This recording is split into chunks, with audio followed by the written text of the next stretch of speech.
Oi, eu sou o Matheus Marcolini e seja muito bem-vindo ao Resumo News, o podcast de notícias do Resumo Tech. Nesse podcast eu comento as notícias mais interessantes de passar para vocês durante a última semana. O Resumo News de hoje vai te contar o que rolou entre os dias 31 de outubro e 6 de novembro de 2020. Vamos lá! O episódio de hoje é diferente, vai rolar uma cobertura muito especial sobre as eleições para a presidência dos Estados Unidos. Fica até o final do podcast para saber tudo, tem até convidado, tem reforço, então fica até o final. O Resumo News é um podcast de notícias independente que conta o que você precisa saber caso você queira estudar, caso você queira se informar. Toda semana, entre um sábado e a sexta, a gente te informa aqui no programa sobre tudo que rolou no Brasil e no mundo. Não esquece de seguir as nossas redes sociais, tanto do Resumo Tech quanto do Resumo News, e se inscrever se você estiver escutando pelo YouTube. Bora para as notícias.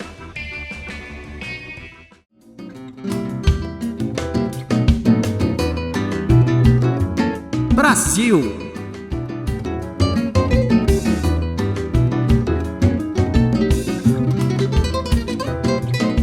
Bom, começando a falar de Brasil numa semana muito movimentada. Parabéns aí pro mundo por essa semana tão movimentada. Uma notícia que foi repercutida pelo Viva Bem, um blog do UOL, no domingo, dia 31. Então, basicamente, mais cigarro, bebida alcoólica, comida ultraprocessada, mais tempo de televisão e de internet, menos exercício físico, menos horas de sono, menos alimentação saudável. Tudo isso aí dá pra gente falar que são coisas que acontecem na quarentena que a gente tá vivendo nessa situação de pandemia. E esse quadro foi descrito pela Marilisa Barros, professora titular, né, de epidemiologia da Unicamp, da Faculdade de Ciências Médicas da Unicamp, no evento Depressão, Saúde Mental e Pandemia.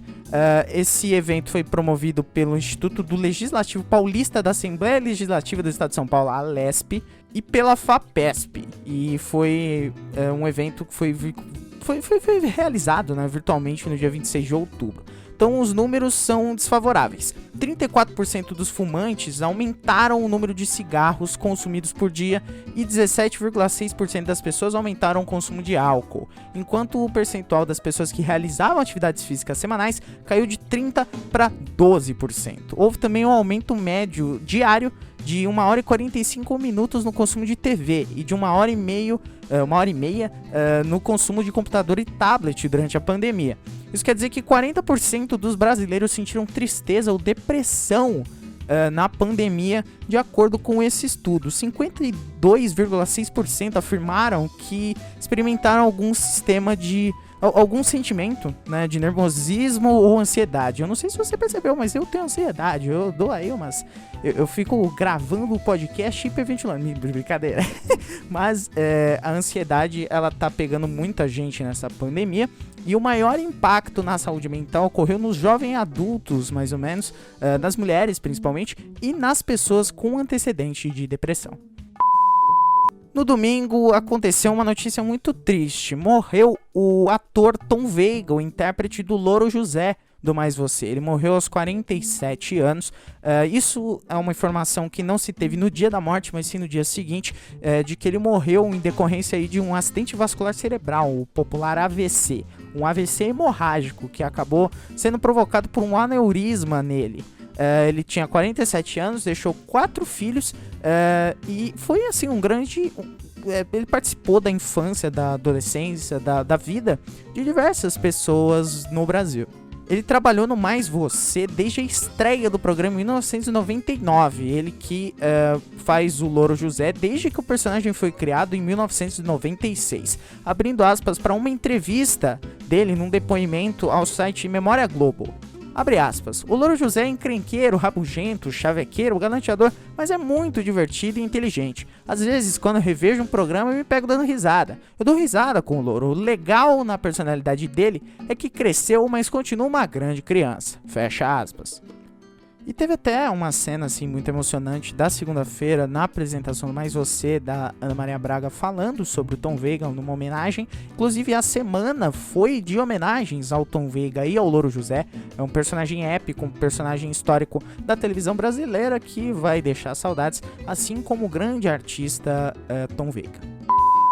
Na terça, dia 2, a Fiocruz disse que espera começar a vacinar a população contra a Covid-19 até março de 2021.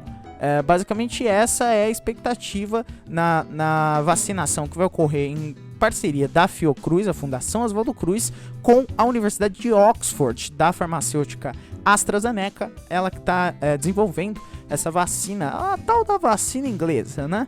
A Nízia, como é que é o nome dela? Nízia Trindade, ela que é presidente da Fundação Oswaldo Cruz, disse que espera iniciar a produção já em janeiro ou em fevereiro e que a Agência de Vigilância Sanitária, a Anvisa, vai acompanhar todo o processo. Essa semana foi marcada por muitas notícias marcantes, e uma delas é do dia 3, quarta-feira, do caso Mariana Ferrer. Eu não sei se é Ferrer ou se é Ferrer. Eu vou pronunciar Ferrer, mas qualquer coisa aí você me perdoa, você que tá escutando, é um pouco difícil aí de eu captar essas pronúncias, mas enfim, o caso Mariana Ferrer, que ocorreu, assim, já faz algum tempo que tá ocorrendo esse caso, né, o tratamento recebido por ela durante o julgamento que repercutiu durante essa semana. Tá ocorrendo um julgamento do homem que ela acusa de estupro em Santa Catarina. E o tratamento que ela recebeu nas audiências provocou indignação das pessoas. Só para contextualizar, né, a blogueira Mariana Ferrer, ela acusa o empresário André de Camargo Aranha de ter estuprado em dezembro de 2018 num camarim privado durante uma festa num beach club em Jurerê Internacional, em Florianópolis. Ela tinha 21 anos. As únicas imagens que foram recuperadas pela polícia mostram que a Mariana estava na companhia do empresário André. Ela suspeita que ela tenha sido drogada e que por isso ela não sabe exatamente o que aconteceu. Nas roupas dela, a perícia encontrou o sêmen do empresário e o sangue dela. O exame toxicológico de Mariana não constatou o consumo de álcool ou de drogas. Então aí, num depoimento, o André Aranha diz que fez sim sexo oral e que a defesa do empresário diz que ele não estuprou a Mariana e que sim foi uma relação consensual. Então aí rolou o inquérito policial que concluiu que o empresário havia cometido estupro de vulnerável. Então aí o Ministério denunciou o empresário à justiça. Aí durante o processo, o promotor do caso foi transferido para uma outra promotoria, então mudou o promotor. E o entendimento do novo promotor foi de que o empresário não teria como saber se a Mariana estava em condições de dar consentimento à relação ou não, né? Então aí não existiria o dolo ou a intenção de estuprar. Essa conclusão do promotor está aí sendo chamada de estupro culposo. Vamos por partes nessa parte. O Aranha, ele foi absolvido, mas não é que ele foi condenado por estupro culposo, porque isso não existe, né? Para ter um estupro precisa ter o dolo. Isso aí foi um termo que o Intercept, o portal de notícias, cunhou esse termo para repercutir nas redes sociais. Mas esse termo, no caso, não existe. Não tem negócio de abrir precedente na lei, não tem. Porque esse caso não existe, né? Ele foi absolvido, no caso. Aí o que teria que ser discutido, ser investigado, né? Por que mudou o promotor do caso? Essa é a grande questão. Sim, claro, acusar o cara porque eu não tenho dinheiro para pagar processo, mas é um pouco estranho que um empresário, né, fofinho na grana, ele consiga mudar o promotor, talvez, não sei. Quando o advogado da defesa exibiu fotos sensuais feitas pela Mariana, quando ela era modelo, definiu ela como ginecológicas e ele também afirmou que jamais teria uma filha do nível da Mariana. Foi o que disse aí o advogado, não o juiz. E é possível ver aí sim, no vídeo da audiência, a jovem reclamando do juiz. Ela disse, abre aspas, excelentíssimo, eu estou implorando por respeito, nem os acusados são tratados do jeito que eu estou sendo tratada. Pelo amor de Deus, gente, que é isso? Fecha aspas. Aí o juiz avisou a Mariana que ia parar a gravação e a audiência foi feita por videoconferência. É bastante importante frisar, né? Ele falou que ia parar a gravação para que ele pudesse tomar água e pediu para o advogado manter um bom nível. Então aí essas reações, foram reações bastante fortes, né, das pessoas nas redes sociais, sobre o hashtag e tal. Então é importante fazer a pressão para a investigação do caso, né? Não falar, olha só, abriram um precedente para estupro culposo. Não, isso de fato não aconteceu. Então tem que tomar bastante cuidado aí no que você repercute nas redes sociais, porque é sempre bom dar uma lidinha, né? Dar uma pesquisada, sempre bom. Claro, aí toda a força, a Mariana Ferrer, a família, todas as pessoas próximas dela também, principalmente ela, claro. E aí a gente espera que o julgamento possa ter um novo julgamento e que aí, apresentadas as provas, possa haver uma condenação ou não.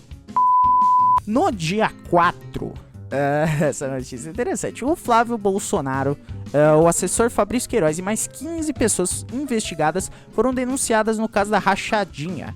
O filho mais velho do presidente Bolsonaro, o Flávio, ele foi acusado de comandar a organização criminosa. Então aí o Queiroz foi apontado como operador do esquema da rachadinha, e aí essa denúncia ela é assinada pelo Procurador-Geral de Justiça do Rio, Eduardo Gussen, e também pede a condenação de Flávio de Queiroz e dos demais acusados pela prática de 4 crimes: peculato, lavagem de dinheiro, apropriação indébita e formação de organização criminosa. Como você tá careca de saber sobre o caso do Flávio, eu não vou especificar, mas muito bom aí que ele esteja sendo denunciado, né?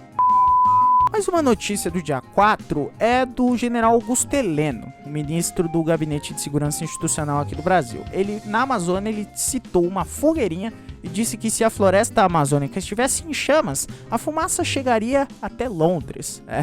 Neste ano, o estado do Amazonas já registrou o maior número de focos de queimadas na história. Lembrando que a Amazônia é o bioma mais afetado pelo problema das queimadas no país e já tem o pior registro desde 2010. Mas no caso, o ministro do Gabinete de Segurança, Augusto Heleno, ele minimizou esse problema. Eu vou abrir aspas para ele. Passamos por cima e ressaltamos que tem algumas áreas de queimada, mas isso é totalmente deturpado, porque é colocado fora de contexto, que é uma coisa majestosa e fica virando uma fogueirinha ali. Isso é ruim pra gente. Outra notícia importante, a última falando sobre Brasil essa semana, é do apagão que tá rolando lá no Amapá. Ele começou no dia 4, na verdade na terça-feira, no final da noite de terça-feira, dia 3. E foi...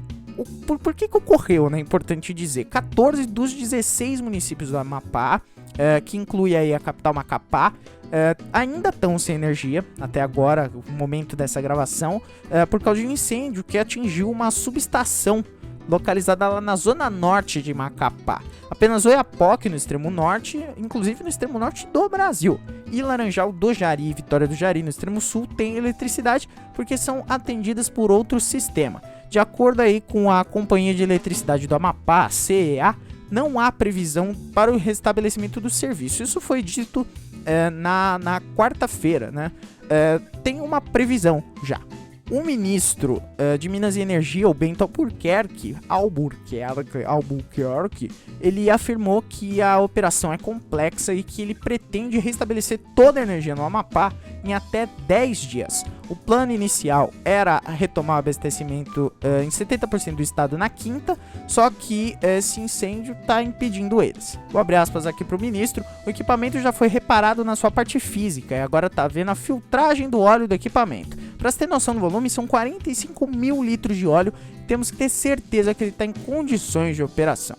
Lembrando que o Amapá entrou na sexta-feira, hoje, no quarto dia de apagão, com 89% da população sem eletricidade. Nessa quinta, inclusive, o governo estadual decretou situação de emergência. Quais são os principais impactos? Bom, falta de energia em 13 dos 16 municípios, falta de água encanada, água mineral e de gelo, falta de internet e serviços de telefonia, a maioria dos postos de gasolina não tem gerador e não consegue operar, caixas eletrônicos e máquinas de cartão não funcionam, então as pessoas não conseguem fazer compras.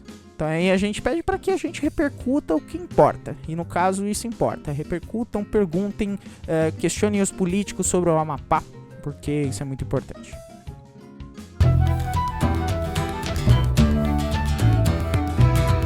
Ao redor do mundo.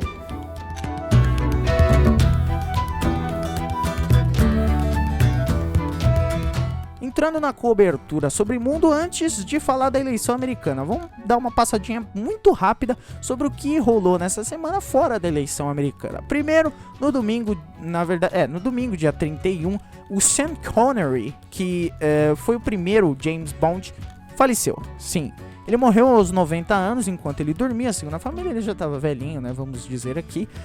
Ele que era escocês, ele foi o primeiro a interpretar o James Bond nos cinemas em 1962. Segundo os familiares que informaram a BBC, ele morreu nas Bahamas enquanto ele dormia. Em 60 anos de carreira, ele atua em 90 filmes, mais ou menos, pouco filme, como O Nome da Rosa, Caça ao Outubro Vermelho, e ganhou 37 prêmios. Em 88, ele levou o Oscar de melhor ator coadjuvante por Os Intocáveis. E ele recebeu homenagens de muita gente, como Daniel Craig, um ator, o Hugh Jackman, que faz o Wolverine, o Arnold Schwarzenegger, a Viola Davis, o Sam Neill, a Gina Carano, o Michael J. Wilson, bastante gente, George Takei, bastante gente homenageando aí o Sean Connery.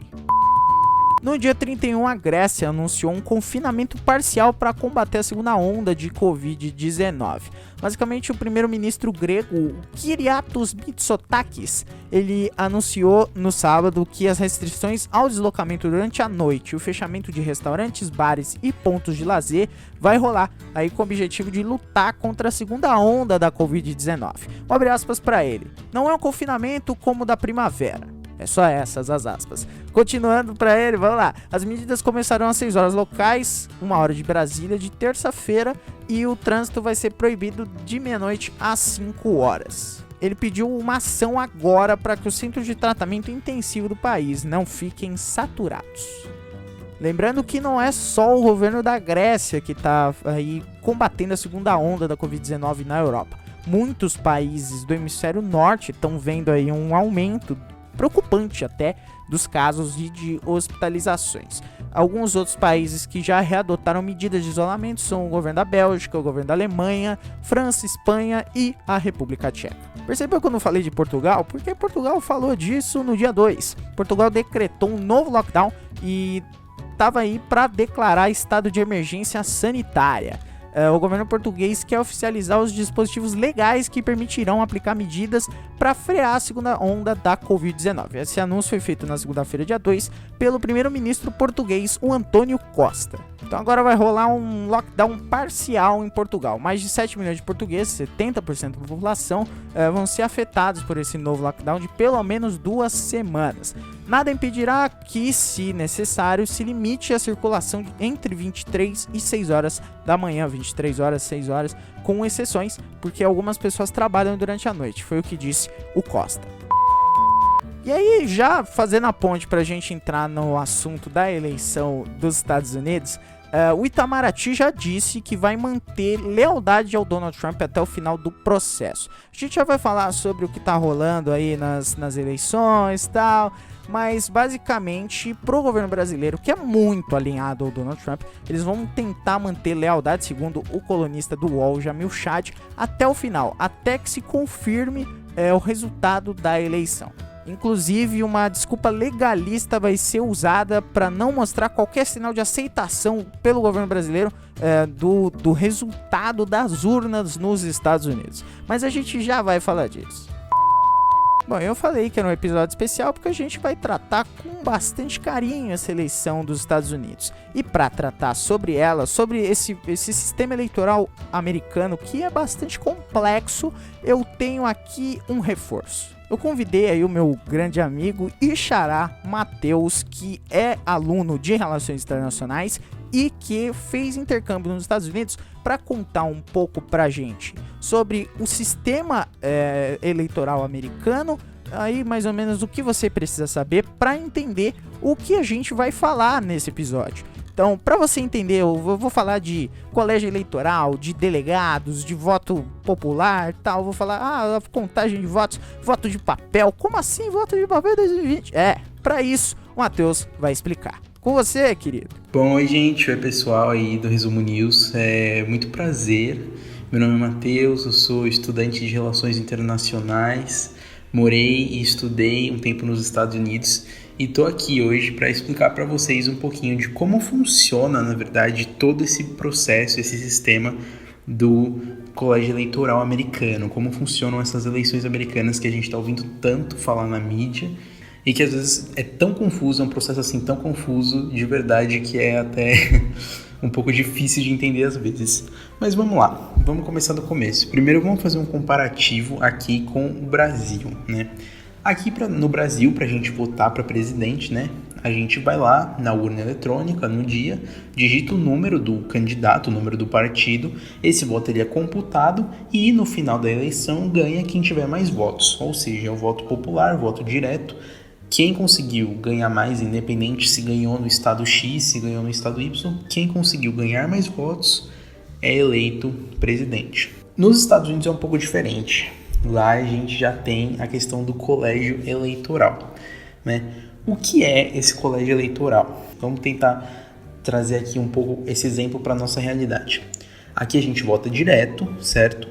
Mas a gente também, o Brasil e Estados Unidos, ambos os países são repúblicas presidencialistas, o que significa que a gente tem o poder legislativo, certo? Que tem uma Câmara Baixa e uma Câmara Alta. A Câmara Baixa é a Câmara dos Deputados, a Câmara Alta é o Senado. A Câmara dos Deputados, ela tem uma representação de pessoas, de deputados, de acordo com a população de cada estado da federação. Então, dependendo da quantidade de pessoas que habitam naquele estado, ela vai receber uma quantidade X de deputados que ela pode ter. E o Senado, ele é uma representação que é proporcional, ou seja, cada estado recebe o mesmo número de senadores. Aqui no Brasil são 3, nos Estados Unidos são 2 senadores para cada cadeira no Senado, né? E aí como funciona mais ou menos isso? A Câmara Baixa, né, que é aonde realmente está o colégio eleitoral. Aqui no Brasil, a gente tem 519 deputados. Nos Estados Unidos, eles têm um pouco mais, 538, certo? E em ambos os países, cada estado, como eu falei, recebe uma quantidade proporcional de pessoas que vão representar aquele estado perante a Câmara Baixa. Aqui no Brasil, a gente chama de Câmara dos Deputados. Lá nos Estados Unidos, a gente chama de House of Representatives, ou seja, a Casa dos Representantes. Se eu não me engano, aqui no Brasil a gente tem em representações por estado, mais ou menos, estou copiando aqui da minha colinha, mas o Acre, se eu não me engano, ele tem tem direito a ter 8 deputados, 8 assentos, que é o menos populoso, enquanto o São Paulo, o estado de São Paulo, que é o mais populoso, tem direito a 70 deputados, ou seja, é uma representação que é proporcional a cada estado, né, de acordo com a população. E aí como funciona? Nos Estados Unidos, quando você vai lá votar, a primeira coisa que a gente precisa deixar claro é que é o seguinte: aqui no Brasil, o voto, ele não é obrigatório, de certa forma. Muita gente fala que o voto é obrigatório. Não é obrigatório você escolher um candidato para votar. Você é obrigado até a ir ao seu local de votação, a sua sessão, a sua zona de votação. E se você não quiser votar, você ainda assim precisa ir lá na urna eletrônica, apertar o botão de branco ou anular o seu voto. É um sistema assim infinitamente mais avançado do que nos Estados Unidos, né? Tanto que a gente está vendo essa demora toda para contar. Nos Estados Unidos já não é assim. O voto lá, a primeira diferença é que ele é facultativo, ou seja, vota quem quer. Não é nem vota quem quer, se registra para votar, vai até o local de votação, só quem quiser votar mesmo. Por isso que o desafio lá é maior, porque não é só, os candidatos eles não têm só que convencerem as pessoas a votarem neles, né? Eles têm que convencerem as pessoas a saírem de casa para ir votar. Importante dizer que a votação lá, ela ocorre numa terça-feira em novembro, então assim, é um dia de semana, então as pessoas trabalham, as pessoas fazem as suas atividades normais, um dia de semana normal. Não é igual aqui, que para tudo, para a escola, né, um domingo. É bem estranho essa coisa lá do sistema facultativo deles. E é importante lembrar também que os Estados Unidos, diferente do Brasil, eles têm um poder estadual muito forte. Eles são literalmente Estados Unidos, ou seja, cada estado ali determina diferentes regras, seja de como a pessoa vai se registrar para votar, como esse estado vai contar os votos, como se o estado usa urna eletrônica ou usa um ballot, né, que eles chamam, que é o papelzinho, né, que você tem que votar, que não é um papelzinho, é quase um livro gigante de várias folhas. E nos Estados Unidos também tem um porém, que é o voto pelo correio, ou seja, também tem mais esse porém. E aí, quando as pessoas elas vão lá, elas votam, elas preenchem o papel, mandam pelo correio, ou vão lá votar, ou aparecem no dia, no seu local de votação, para ir pela urna eletrônica e votar em alguns estados que têm urnas eletrônicas, como é o caso da Geórgia que está sendo muito falado aqui agora. O pessoal já virou um estado decisivo, né? Lá eles só votam, por exemplo, nos locais com urna eletrônica. O único ballot de papel que tem lá é só para quem vota por correio, quem decide votar por correio. E aí, cada candidato, né? A gente precisa lembrar que o sistema partidário dos Estados Unidos não é igual ao Brasil, que tem diversos partidos de diferentes espectros. Lá nos Estados Unidos existem outros partidos, sim, mais de um, mas são tão insignificantes que, assim, não conseguem nem pleitar cargos, às vezes, na Casa dos Representantes, ou no Senado, ou no governo. Então, assim, a divisão é basicamente entre democratas e republicanos, certo? Então, vai ter sempre um candidato democrata e um candidato republicano. Esses dois candidatos, eles vão batalhar pela vitória daquele estado. Por quê? Porque os votos que vão ser contados para entregar a presidência, dizer realmente quem ganhou, vai ser a quantidade necessária do total de representantes na Casa dos Representantes. Meio confuso, né? Vou explicar. Funciona assim. Aqui, como no Brasil, lá nos Estados Unidos, na Câmara dos Representantes deles, eles têm 538 deputados, certo?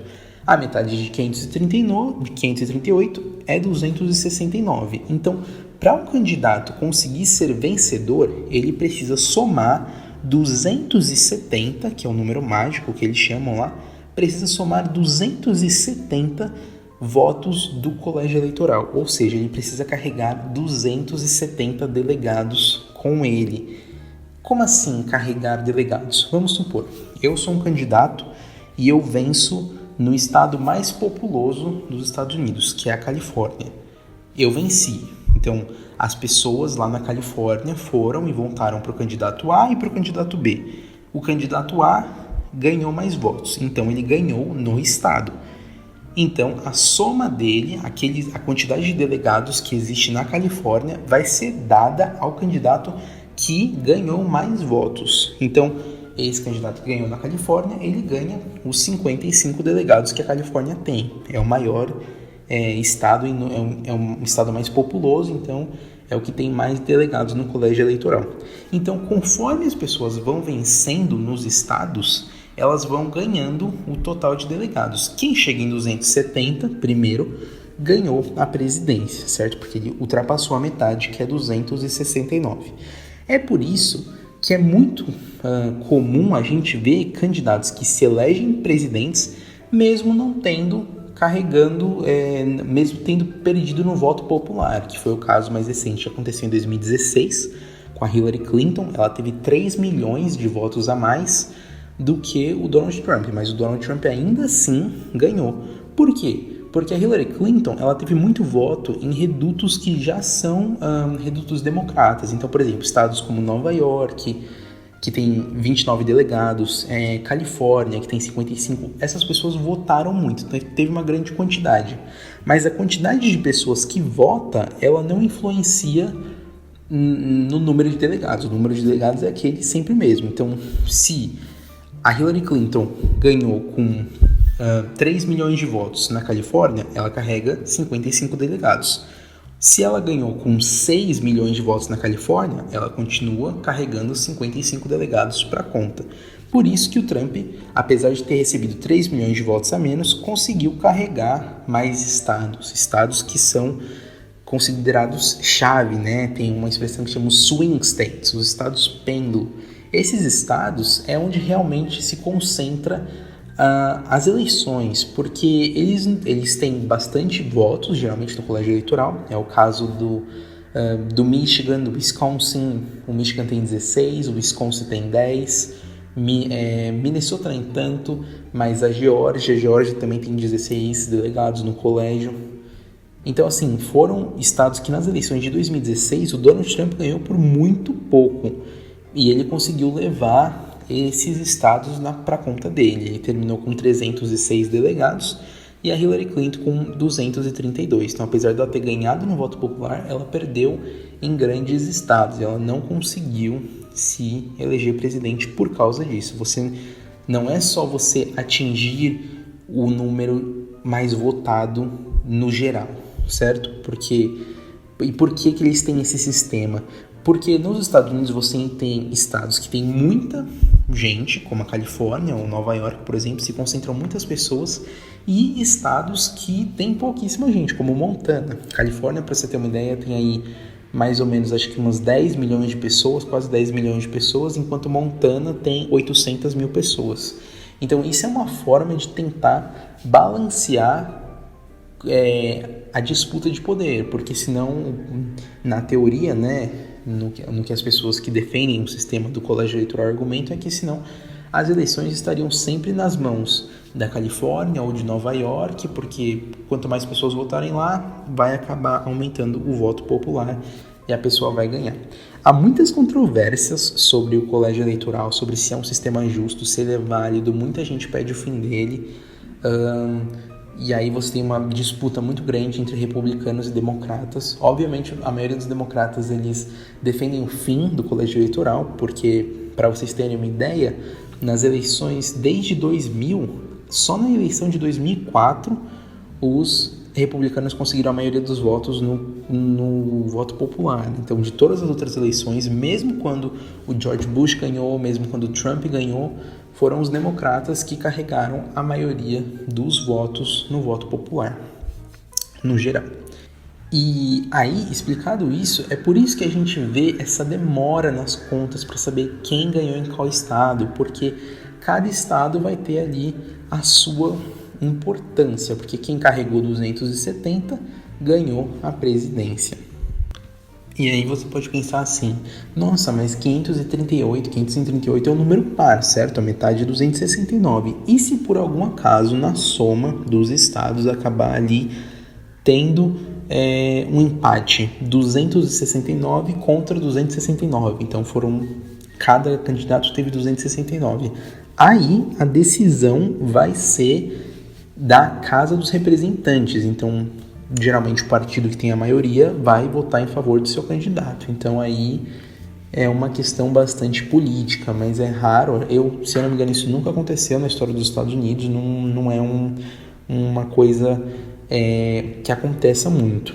Aconteceu já de ter, por uma margem muito pequena, no ano 2000, quando os candidatos George W. Bush e o Al Gore disputavam a presidência. O Al Gore ganhou o voto popular, ele ganhou em redutos grandes em Nova York, Califórnia, mas houve uma disputa apertadíssima pela Flórida. E aí o que aconteceu foi impossível de determinar quem tinha sido vencedor na Flórida, e era uma questão assim, a Flórida era o tudo ou nada, eram 25, né? Hoje são 29 na Flórida, na época eram 25 delegados, e era uma questão assim, que havia dado um empate, o Al Gore tinha alguns pontos de vantagem na frente, mas quem levasse a Flórida chegava em 271, se eu não me engano, ou um número um pouco maior do que isso, mas passava o coeficiente ali necessário, que é o de 270. E foi uma disputa muito apertada, eles fizeram a contagem dos votos e a diferença de votos foi de 537 votos, se eu não me engano, mas assim, uma diferença pouquíssima.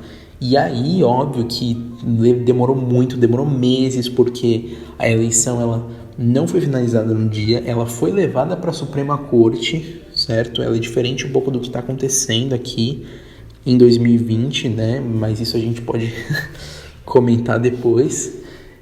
Mas era o estado que precisava ser decidido. E aí, por uma margem de apenas 537 votos, o George W. Bush acabou levando a Flórida e acabou cravando os 271 votos no colégio eleitoral e ganhou a presidência dos Estados Unidos lá no ano 2000, assumiu em 2001. Então, assim, é um sistema bastante complicado, ele é cheio de, não de falhas, não há falhas registradas na história do processo eleitoral, é um processo eleitoral como qualquer outro, ele é válido, funciona há anos, mas ele é cheio de polêmicas, né, que é em torno do colégio eleitoral. Existe essa polêmica nos Estados Unidos se as pessoas concordam com esse sistema de colégio eleitoral ou se elas preferem mesmo do jeito que a gente faz aqui no Brasil, que é o voto popular. Lembrando que esse sistema ele existe desde a criação da independência dos Estados Unidos e da criação dos Estados Unidos como nação, lá em 1700 e bolinha. Então é um sistema que sempre existiu, né? As eleições americanas elas são sempre da mesma forma desde a independência dos Estados Unidos. Bom, gente, é isso. Essa explicação que a gente dá aí para vocês entenderem, se situarem um pouquinho de como funciona o processo eleitoral americano, essa coisa dos delegados e de como um candidato ele ganha a presidência dos Estados Unidos e como é possível ele obter uma quantidade menor de votos populares, mas ainda assim se tornar presidente. Eu espero que vocês tenham entendido tudinho e é isso. Então vamos lá, agora que você já entende mais ou menos como funciona, tudo começou no dia 3, na terça-feira. Foi quando começou a votação. Na verdade, a votação acabou nesse mesmo dia, mas a contagem, até o momento da finalização dessa edição do Resumo News, até esse momento não temos um gabarito sobre as eleições dos Estados Unidos. Ainda não se sabe quem venceu. Como bem o Matheus falou, dos delegados, eles têm que ter, para ser eleito, o presidente ele tem que ter, o candidato ele tem que ter, o candidato à presidência, ele tem que chegar a 270 delegados ao redor do país. Tem alguns estados que são mais democratas, tem alguns estados que são mais republicanos. Então a gente vai fazendo as contas, né? Na verdade o Google vai fazendo as contas pra gente, e a gente vai dando uma olhada de quem tá mais próximo para ganhar, quem tá mais próximo de perder. No dia da eleição, o Joe Biden, ele era bastante favorito, inclusive. As casas de aposta davam aí uma proporção aí de mais ou menos 0,3 de lucro para quem apostasse, ao contrário do Donald Trump, que dava quase 3 vezes o que você apostou. Só que, conforme vai rolando aí a apuração, conforme vai rolando aí, eles vão contando os votos na cedulinha de papel, porque lá é todo mundo imbecil, né? Não sabe usar urna eletrônica. Eles estavam lá contando os votos de papel, e aí o Trump deu uma viradinha. E aí por isso que muitas pessoas dizem que as eleições nos Estados Unidos são muito emocionantes, porque conforme vão contando os votos, conforme vão contando os delegados, a gente vai tendo aí uma noção de quem tá na frente e quem tá atrás. Só que também muito depende do lugar onde está sendo contados esses votos, né? Tem alguns condados que são mais, algumas cidades que são mais republicanas, outras que são mais democratas, então é bastante complexo o sistema de eleições. Aí a gente sabe que na quarta-feira, no dia seguinte, o Donald Trump era cotado como o favorito para ganhar essa eleição pelas casas de aposta. E aí começou toda aquela corrida, toda aquela disputa para ver quem ia conseguir ganhar os estados decisivos. Tem alguns estados que dão mais delegados. Por exemplo, o Texas, ele dá bastante delegados. Só que o Texas é um estado republicano, assim, desde sempre, né? Então o Donald Trump ganhou lá. O Joe Biden ganhou em Nova York, na Califórnia, que são também estados que têm bastante delegados eleitorais. E aí, conforme foi rolando essa apuração, que a gente ainda não sabe quem vai ganhar, embora o Joe Biden seja favorito nesse momento, conforme foi rolando essa apuração, os estados-chave foram se confirmando como Arizona, Pensilvânia, Nevada e Geórgia. O estado de Wisconsin também era cotado aí como um estado decisivo nesse momento? A gente estava vendo um cenário em que o Joe Biden, o candidato democrata, o candidato menos à direita, não dá para dizer que tem algum candidato de esquerda, porque não tem, mas o candidato menos à direita em relação ao Donald Trump, ele estava num cenário de virada. E aí o Donald Trump começou uma guerra jurídica. Vamos dar aí uma noção para você, né? Já no dia posterior à eleição, o Donald Trump já começou a dar indícios de que ele iria judicializar essa eleição. Ele vai tentar levar para a justiça de qualquer forma para evitar com que ele perca a eleição. Ele falou que o voto de papel dá muita margem aí para manipulação, para algum tipo de trapaça, né, votos ilegais. E em um momento específico do dia 5, ou seja, da quinta-feira, ele tweetou "Stop the count", que é pare a contagem. Então ele publicou isso, que é uma tentativa aí peculiar de ganhar uma eleição sem que os votos sejam contados. Ele reivindicou a vitória nos estados da Geórgia, no estado da Pensilvânia, no estado do Michigan. Reivindicar a vitória, ele tá dizendo, eu ganhei. Ainda não terminou a votação, mas eu tenho certeza que eu ganhei lá. E de fato, ele tinha uma vantagem bastante confortável, tanto no estado da Geórgia quanto no estado da Pensilvânia. Mesmo o Joe Biden virando o estado do Arizona, que estava com uma tendência para ir para o Partido Republicano, ocorreu essa virada aí. Então o Donald Trump estava um pouco confortável na Pensilvânia, com uma vantagem de 700 mil votos em relação ao Joe Biden. Ele também estava com uma vantagem bastante importante, bastante interessante, né, na Geórgia. Do dia 4 para o dia 5 de novembro, a vantagem do Donald Trump na Pensilvânia caiu demais. Chegou em algum momento do dia 4 a ter uma vantagem de 800 mil votos. E no dia 5, na quinta-feira, a vantagem caiu para menos de 100 mil. Na Geórgia, a mesma coisa. A Geórgia, que é um estado comumente assim republicano, né? Tanto que o Eduardo Bolsonaro, Eduardo Bolsonaro, ele tweetou falando que colocou o nome da filha dela de Geórgia em homenagem ao estado tradicionalmente republicano dos Estados Unidos. Só que começou uma onda de virada do Joe Biden conforme foram chegando os votos pelo correio.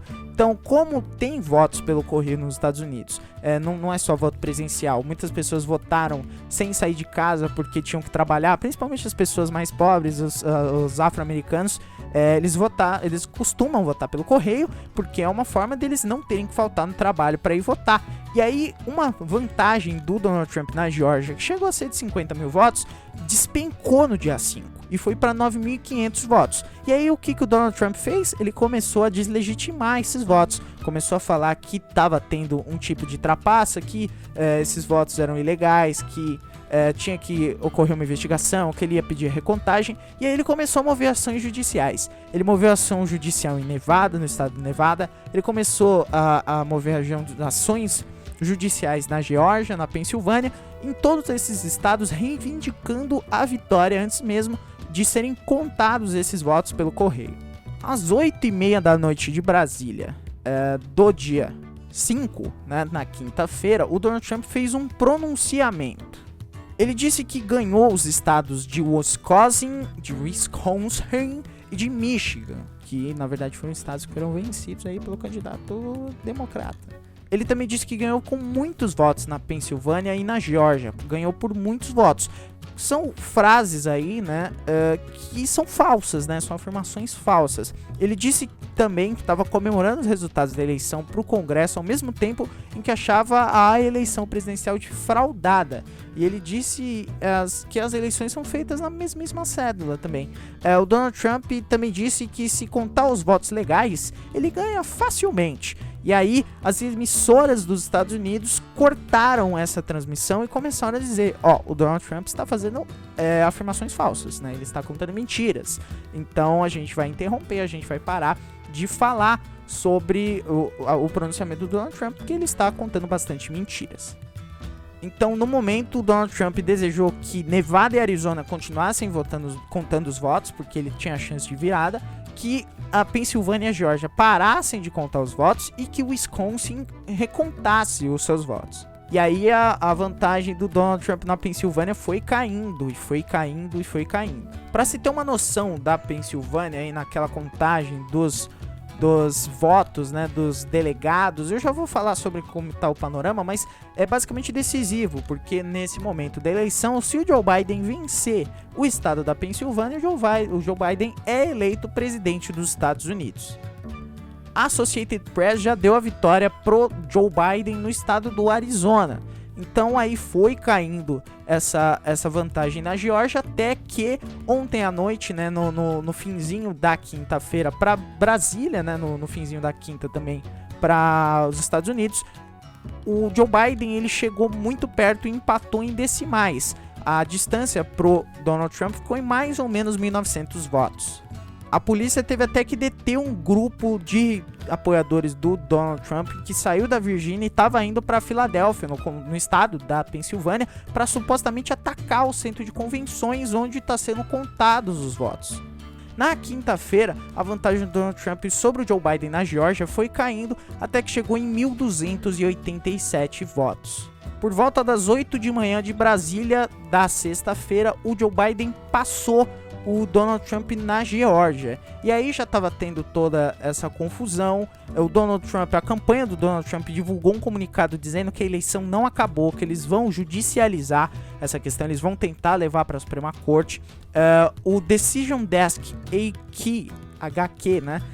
Que é uma fonte classificada como confiável nas normas de segurança do Twitter, confirmou a vitória do Joe Biden, mas isso ainda não dá para confirmar. O que dá para confirmar é que a vantagem do Joe Biden sobre o Donald Trump na Pensilvânia subiu, porque o Joe Biden ultrapassou o Donald Trump na Pensilvânia. E aí a vantagem do Joe Biden aumentou na Arizona, aumentou em Nevada. Qual que é o cenário atual disso? Segundo a Associated Press, o Joe Biden agora tem 264 delegados. Com a confirmação da vitória na Geórgia, em Nevada, né, ou na Pensilvânia, em qualquer um desses estados que o Joe Biden vença, ele é eleito presidente dos Estados Unidos. Basicamente é essa a situação de agora. Não dá pra gente confirmar, porque alguns votos em Nevada, por exemplo, estão previstos para sair só no domingo, porque eles demoram muito para contar. Então, assim que for confirmada a eleição, eu vou trazer o Matheus pro podcast novamente e aí a gente vai comentar sobre o presidente eleito. O Bolsonaro disse hoje, sexta-feira, que o Trump não é a pessoa mais importante no mundo, que é tipo quando o seu time perde, aí você fala, nossa, eu consigo viver sem esse time não é tão importante pra mim. Vou abrir aspas pro Bolsonaro. Eu não sou a pessoa mais importante do Brasil, assim como Trump não é a pessoa mais importante do mundo, como ele bem mesmo diz. A pessoa mais importante é Deus, a humildade que se fazer presente entre nós. É legal comentar que a virada na Geórgia pelo Partido Democrata, né, pelo Joe Biden, é um estado que é tradicionalmente republicano, tem um dedinho aí de uma ativista negra, a mais conhecida delas é a Stacey Abrams. Entre outras razões, né, é o esforço de ativistas que por anos lutaram para garantir a maior participação política dos negros, jovens e imigrantes. Essa advogada negra de 46 anos nasceu em Madison, no Wisconsin, cresceu no Mississippi e depois na Geórgia, e que é um estado com uma história segregacionista, né? Ela criou em 2013 o New Georgia Project, uma organização, uma ONG, né, com o objetivo de promover o registro eleitoral. Após a derrota em 2018, ela fundou a Fair Fight, que é luta justa em inglês, para defender as eleições limpas e incentivar a participação dos negros nas eleições. E aí esses movimentos acabaram por trazer 800 mil novos eleitores para a Geórgia, que estão acabando por ser fundamentais nessas eleições. O Trump disse que vê a Filadélfia com um histórico podre agora, após a virada na Pensilvânia. Basicamente aí muita coisa tá rolando. Alguns auxiliares do Jair Bolsonaro no Brasil, né, da política do Bolsonaro, reconhecem que uma eventual vitória do Joe Biden vai ser um choque de realidade para a política externa do Jair Bolsonaro, que a gente sabe que é muito alinhada ao Donald Trump. Também é importante dizer que as chances de fraude nas eleições americanas são praticamente nulas de acordo com analistas. Então o Donald Trump vai tentar fazer colar esse discurso de que as eleições foram fraudadas, mas não tem nada que comprove essa afirmação. Então a questão é a seguinte, para finalizar esse rolo todo, tá muito perto de uma eleição do Joe Biden ser confirmada nos próximos dias. A gente não sabe quando, porque vão depender dos votos da Geórgia, os votos de Nevada e os votos da Pensilvânia, principalmente, já que a Arizona já está confirmada pro Joe Biden.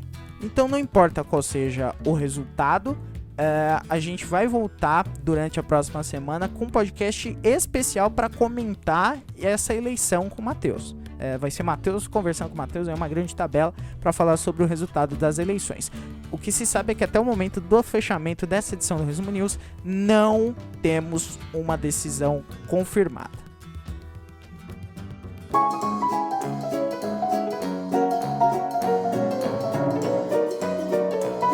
Rapidinhas.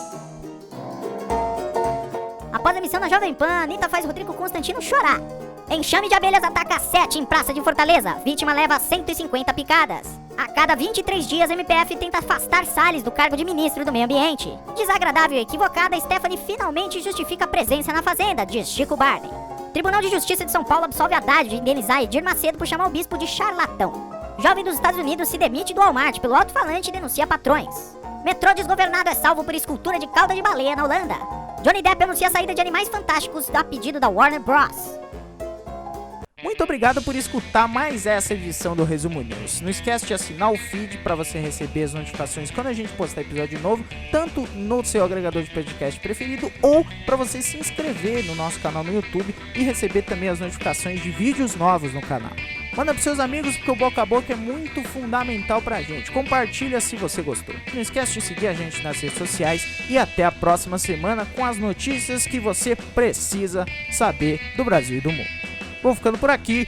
Tchau!